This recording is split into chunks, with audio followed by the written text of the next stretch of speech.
सरकार बनी है जो ये सुविधा दे रही है। हरेक नागरिक जिहड़ा है वो मुख्य मंत्री सेहत कार्ड जो बन गया तो 10 लाख रुपये का मुफ्त ते कैशलैस जिहड़ा इलाज कराउण दे काबिल भी होगा, एलिजिबल भी होगा। पंजाब सरकार लेकर आई है दुनिया की पहली सेहत योजना। अब पैसे के कारण पंजाब का कोई भी नागरिक बढ़िया इलाज से वंचित नहीं रहेगा। सेहत का हक सबके लिए। जब हर तरफ खबरों का शोर हो, जब सच और अफवाह में फर्क ना हो, तब एक चैनल उठता है सवालों की रोशनी लेकर, आपके हित की आवाज बनकर। HNN न्यूज, जुनून सच दिखाने का।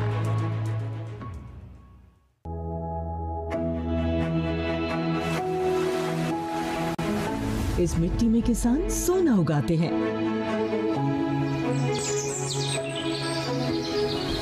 ये जंगल बहादुरी की कहानी कहते हैं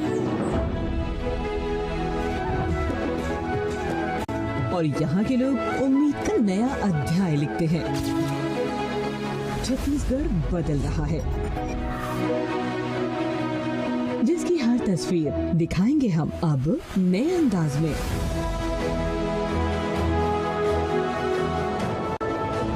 खबर छत्तीसगढ़, HNN न्यूज पर।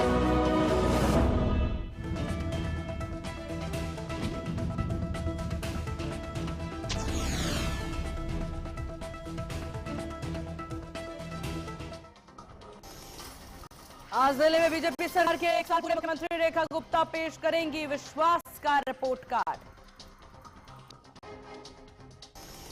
T20 वर्ल्ड कप में भारत की धमाकेदार जीत। पहले मैच में यूएस को 10 रनों से हराया। मैच में कप्तान सूर्य कुमार यादव ने दमदार खेल दिखाया।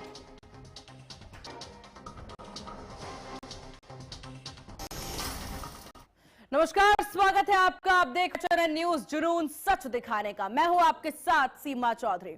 देखिए, उत्तर प्रदेश के उप मुख्यमंत्री केशव प्रसाद मौर्य ने शनिवार को कुशीनगर जिला मुख्यालय वो पहुंचते हैं। उन्होंने केंद्रीय बजट 2026 की सराहना की और इसे युवाओं, किसानों और निवेश के लिए महत्वपूर्ण बजट बताया। अब इस दौरान उन्होंने समाजवादी पार्टी और कांग्रेस पर तीखा हमला बोला। साथ ही राहुल गांधी और अखिलेश यादव पर कटाक्ष भी किया। इस दौरान उन्होंने आरोप लगाया कि 2012 से 2017 के सपा कार्यालय में तुष्टीकरण और जातिवाद की राजनीति हुई है, जिसमें दंगाइयों, भ्रष्टाचारियों और गुंडों और माफियों को संरक्षण मिला है। इसी कारण समाजवादी पार्टी की उत्तर प्रदेश में और कांग्रेस की पूरे देश में 2047 तक सत्ता में वापसी की कोई भी संभावना नहीं है। तो ये बात अब कह दिया गया है केशव प्रसाद मौर्य के द्वारा, जहां 2047 तक ना यूपी और ना ही देश, कहीं पर भी विपक्षियों के लिए कोई जगह नहीं है। समाजवादी पार्टी के लिए कोई संभावना जनता के मनमानस में नहीं है। उनका पीडीए फर्जी था, उसकी धज्जियां उड़ चुकी हैं। वो बांटो और राज करना चाहते हैं। 2012 से 2017 तक वह स्वयं मुख्यमंत्री थे। उन्होंने पिछड़े वर्ग के लोगों को, अनुसूचित वर्ग के लोगों को, सामान्य वर्ग के लोगों को कुचलने का काम किया है। केवल तुष्टीकरण किया, केवल जातिवाद किया, केवल परिवारवाद किया, केवल दंगाइयों को, भ्रष्टाचारियों को, गुंडों को, अपराधियों को, माफियाओं को संरक्षण देने का काम किया। इसलिए समाजवादी पार्टी का उत्तर प्रदेश में और कांग्रेस पार्टी का देश में 2047 तक कोई। तो चलिए इसी विषय पर चर्चा की कर लेते हैं शुरुआत। तमाम मेहमान हमारे साथ बने हैं। सबसे पहले अरविंद जयतिलक जी, राजनीतिक विश्लेषक हमारे साथ बने हुए हैं। अरविंद जी, बहुत स्वागत है आपका HNN न्यूज पर। अरविंद जी, जो स्थितियां इस वक्त उत्तर प्रदेश में देखने को मिल रही है, उत्तर प्रदेश में तमाम पार्टी 2027 की तैयारी में है, लेकिन इसी बीच डिप्टी सीएम का यह बयान आ जाता है कि 2048 की तैयारी करे, 27 और 47 तक तो कोई जगह नहीं है विपक्षियों की। जहाजें तय नहीं करते हैं। इस चीज को सबको ध्यान में रखना होगा कि लोकतंत्र में जनता ही सर्वोपरि होती है और कोई भी राजनीतिक दल यह तय नहीं कर सकता कि आने वाले चुनाव में किस पार्टी की सरकार गारंटी से बनेगी। हाँ, यह सही है कि राजनीतिक दल के जो नियंता है अपने ढंग से जो है एक नैरेटिव सेट करने की कोशिश करते हैं और जो प्रतिद्वंदी विपक्षी दल होते हैं उन्हें कमोबेश जो है कमतर आंकते हैं, क्योंकि राजनीति में धारणाएं बहुत महत्वपूर्ण होती है और सच्चाई है कि धारणाओं के जरिए ही सियासत तक के जरिए जो है सल्तनत और सत्ता तक पहुंचा जाता है। केशव प्रसाद मौर्य जी कुछ उसी तरह की बात करते हुए रहे, लेकिन यह नहीं भूलना चाहिए कि अभी लोकसभा का चुनाव जो 2024 हुआ, 217 सीटों पर समाजवादी पार्टी बढ़त हासिल की थी।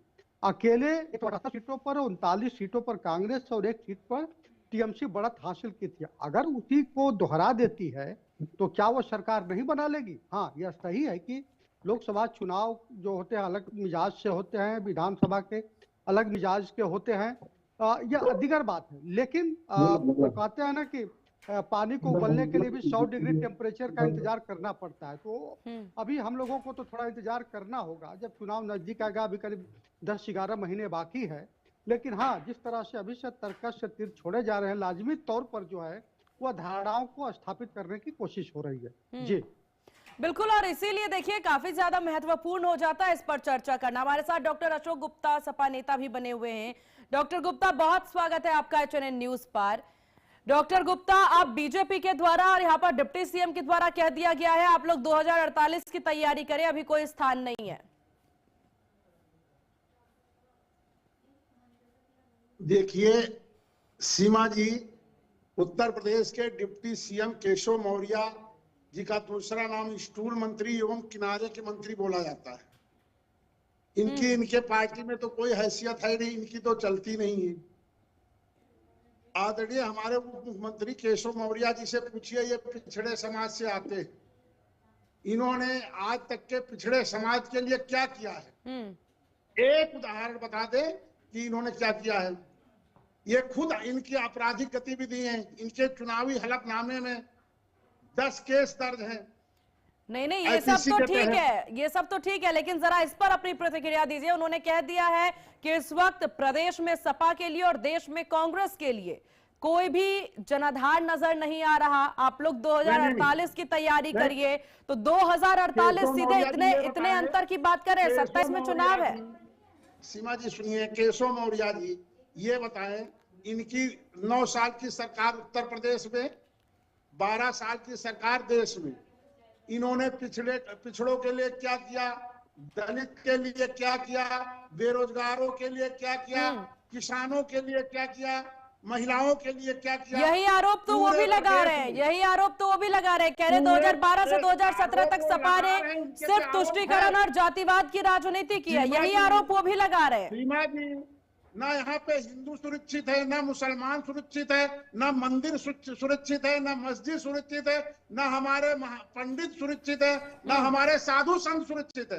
ये किस आधार पे कह दे रहे हैं कि उत्तर प्रदेश में बीजेपी की सरकार बनेगी? अरे ये सरकार जाने वाली है, ये सरकार जाने वाली है। और जो इन्होंने फर्जी डिग्री बना रखी है, अब जनता इनसे पूछेगी कि इनकी फर्जी डिग्री क्या है। इन्होंने जनता के लिए 5 काम बता दे।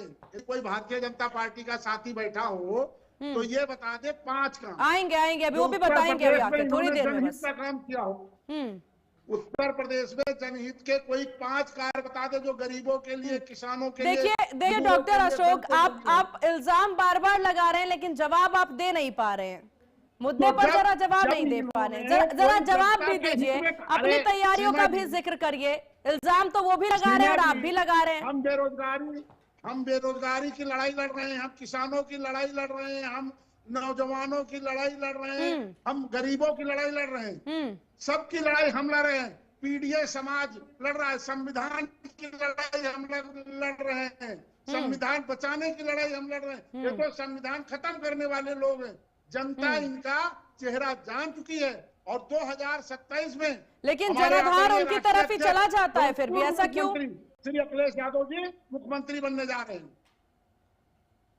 चलिए ठीक है। अरविंद जी, जब सपा बार बार एक बात कहती है कि कानून व्यवस्था को लेकर, आप सुन रहे थे डॉक्टर अशोक गुप्ता को, उन्होंने हर एक विषय को उठाया है, और दूसरी तरफ भाजपा कहती है कि दंगाइयों और भ्रष्टाचारियों, माफियों को संरक्षण दिया है इनकी सरकार ने जब ये सत्ता में थे। 2012 से 2017 तक की बातें नजर आ रहे हैं। दोनों ही स्थितियों को अगर आप भापे तो कैसे आप दर्शकों को बताएंगे?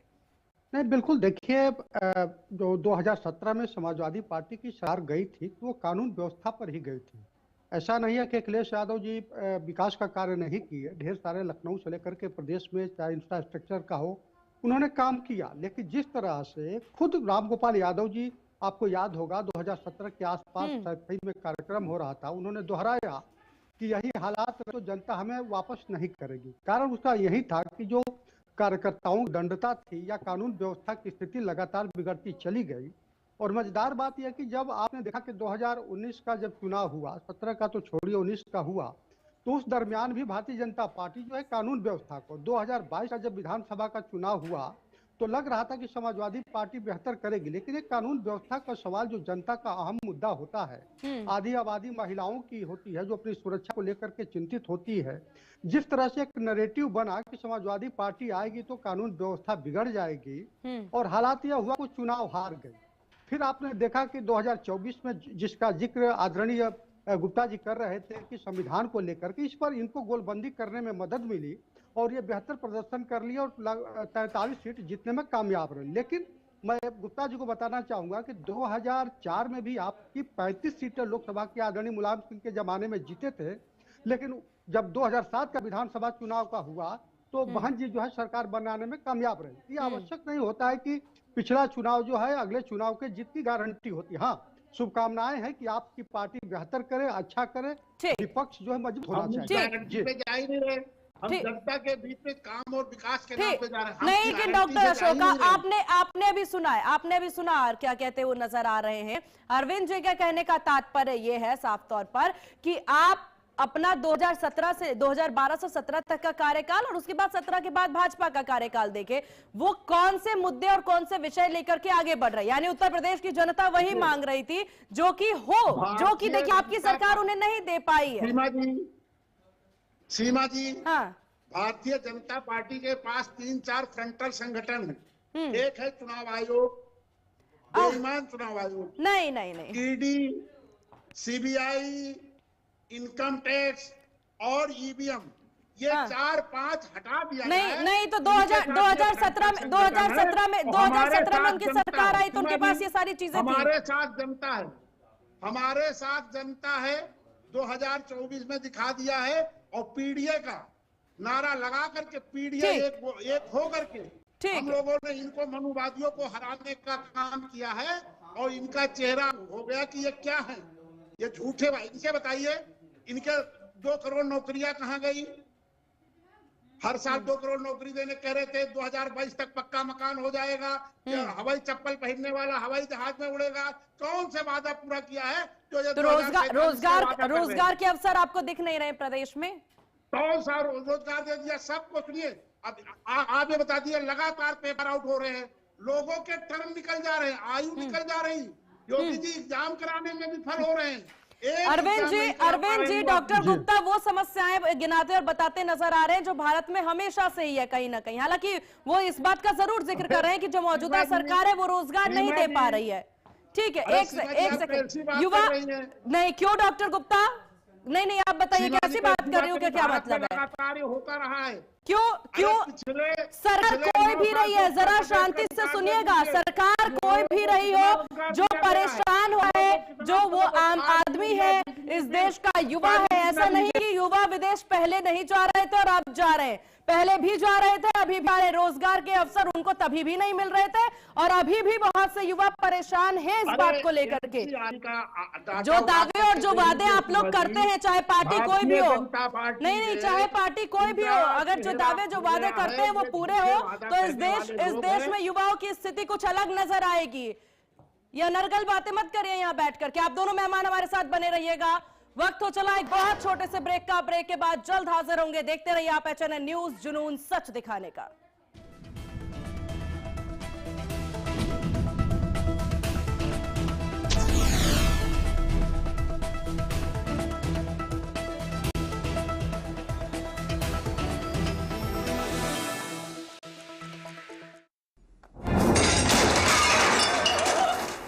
फर्श की टाइल्स को चेंज करो, बड़ी स्लिपरी हैं। थर्मोकूल वॉशिंग मशीन। थर्मोकूल, इंडिया का नया अंदाज। गोल्डी छोले मसाले, जहाँ जाएं स्टेबल है। गोल्डी लाए हैं फ्रेश लॉक टेक्नोलॉजी जो रखे मसालों को हर समय फ्रेश। आइसक्रीम खाओगी? जंगल में आइसक्रीम मिलती है। समर कूल रेफ्रिजरेटर, आप अपनी ड्यूटी निभाओ, ये अपनी ड्यूटी निभाएगा। समर कूल, लाइफ बनाए वंडरफुल।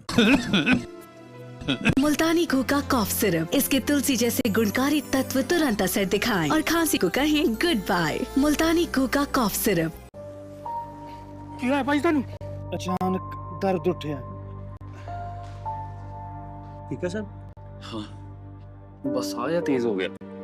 डॉक्टर ने दिखा रहा है। डॉक्टर का मतलब खर्चा? प्राइवेट हॉस्पिटल का बिल इंश्योरेंस कवर करूगी कि नहीं? मुख्यमंत्री सहज योजना कार्ड हैगा? फिर कोई टेंशन नहीं, थोड़ा सारा ट्रीटमेंट कैशलेस है। पैसे ज्यादा लगणगे? चिंता ना करो, सारा इलाज बिना पैसे दे होएगा। बिना पैसे दे? जी हाँ, पंजाब सरकार पहली स्टेट सरकार बनी है जो ये सुविधा दे रही है। ਹਰੇਕ ਨਾਗਰਿਕ ਜਿਹੜਾ ਹੈ ਉਹ ਮੁੱਖ ਮੰਤਰੀ ਸਿਹਤ ਕਾਰਡ ਜਦੋਂ ਬਣ ਗਿਆ ਤਾਂ ਉਹ 10 ਲੱਖ ਰੁਪਏ ਦਾ ਮੁਫਤ ਤੇ ਕੈਸ਼ਲੈਸ ਜਿਹੜਾ ਇਲਾਜ ਕਰਾਉਣ ਦੇ काबिल भी होगा, एलिजिबल भी होगा। पंजाब सरकार लेकर आई है दुनिया की पहली सेहत योजना। अब पैसे के कारण पंजाब का कोई भी नागरिक बढ़िया इलाज से वंचित नहीं रहेगा। सेहत का हक सबके लिए।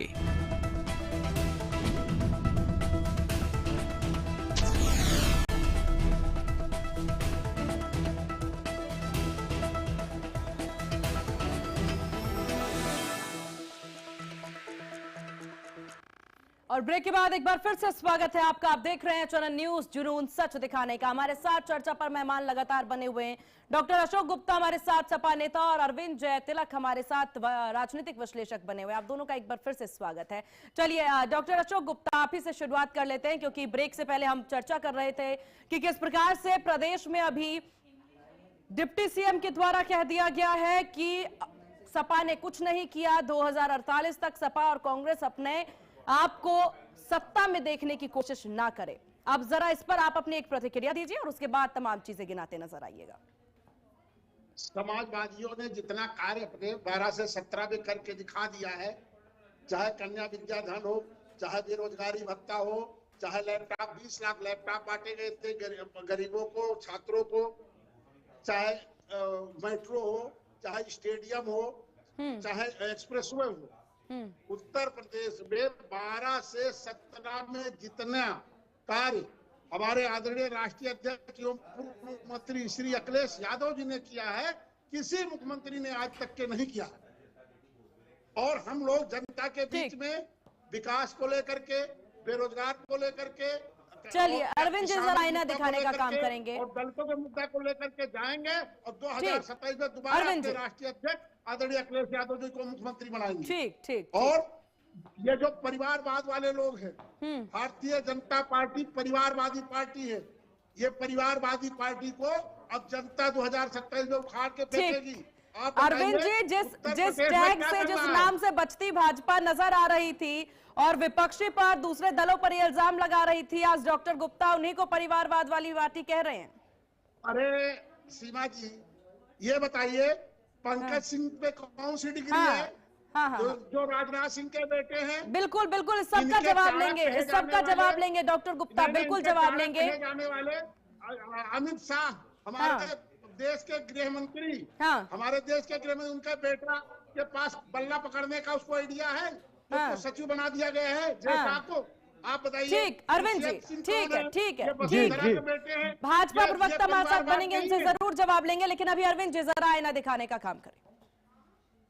देखिए सीमा जी, आदरणीय गुप्ता जी जिस परिवारवाद की बात कर रहे हैं, मुझे लगता है कि इसको लेकर के प्रधानमंत्री जी संसद में भी बोल चुके हैं कि परिवारवाद का तात्पर्य यह नहीं होता है कि किसी का बेटा या बेटी जो है अगर राजनीति कर रहा है, जमीन पर काम कर रहा है, तो उसे लड़ने का, चुनाव लड़ने का अवसर न मिले।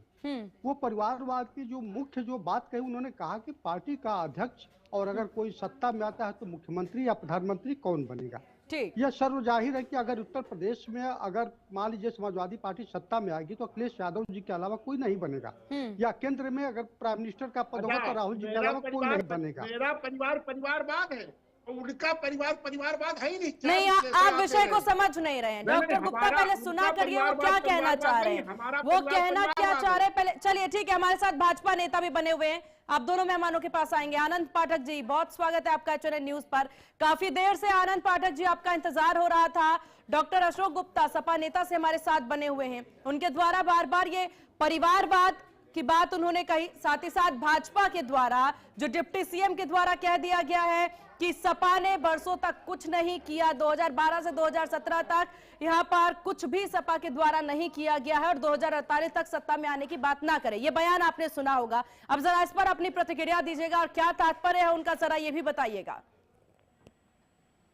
जी धन्यवाद मैम शामिल करने के लिए। मैं अपने सभी साथियों को नमस्कार। खासकर गुप्ता जी के अभी वक्तव्यों को मैं बहुत ध्यान से सुन रहा था, तो गुप्ता जी ने कहा कि भाजपा सिर्फ एक परिवारवाद की पार्टी है। भाई हम गुप्ता जी से पूछना चाहते हैं कि परिवारवाद की शुरुआत कहां से हुई? अरे 2012 में जब इनकी पार्टी पूर्ण बहुमत से मेजोरिटी से जीती और रातों रात माननीय इनके हमारे पूर्व मुख्यमंत्री अखिलेश यादव जी को उत्तर प्रदेश इतने बड़े राज्य का सीएम बना दिया गया, क्या उनके पास ऐसा कोई योग्यता रही है? हाँ, इन्होंने परिवारवाद की बात की है, उसमें रातों रात अमित शाह जी के बेटे जैसा कौन से क्रिकेट का योग्यता है जो उनको सचिव बना के बैठा दिया गया है?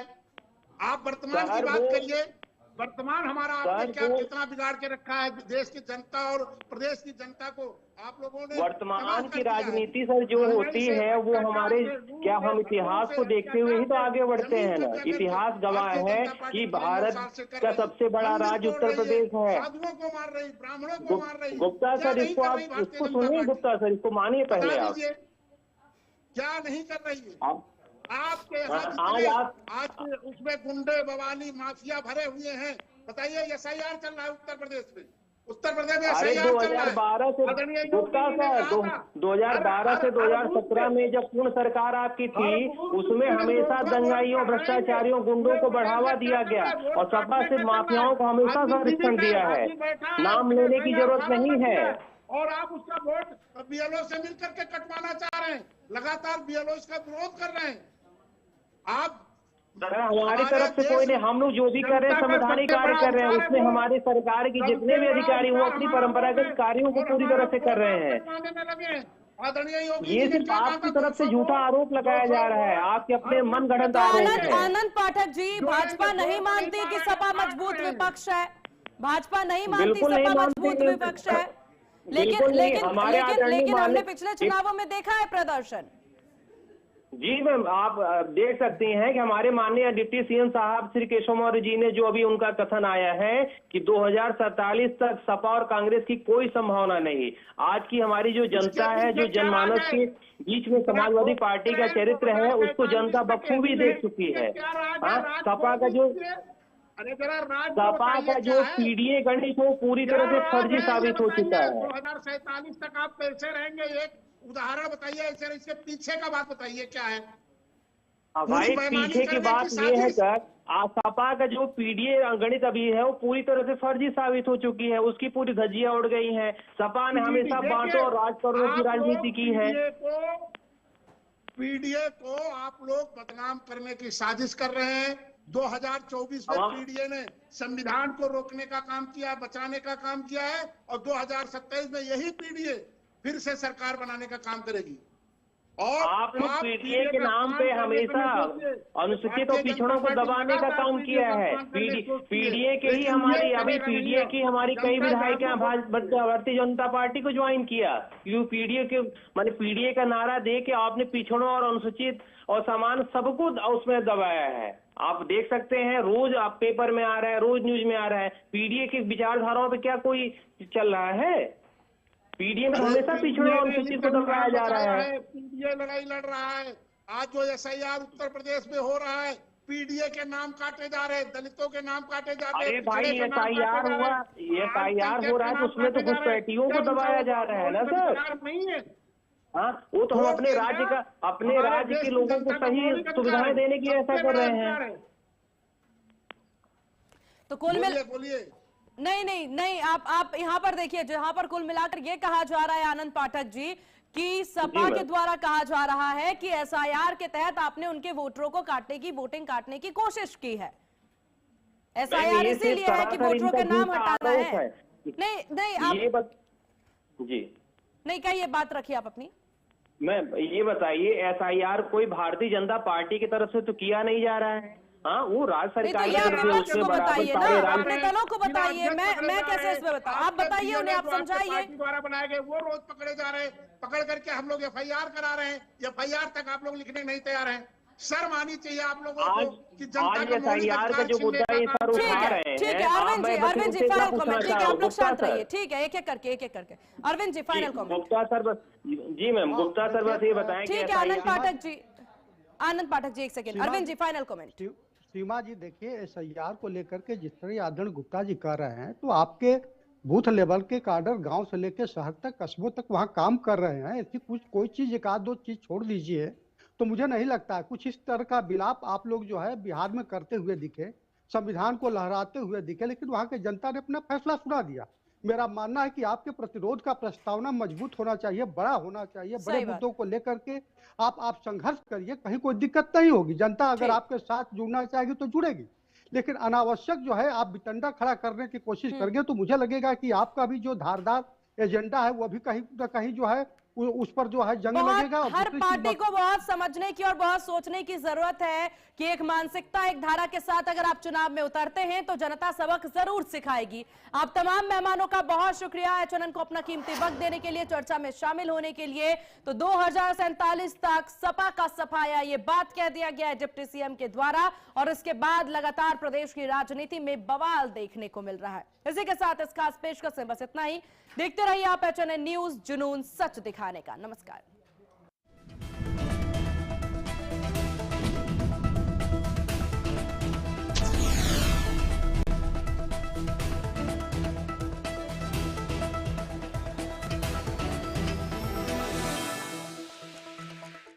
आइसक्रीम खाओगी? जंगल में आइसक्रीम मिलती है।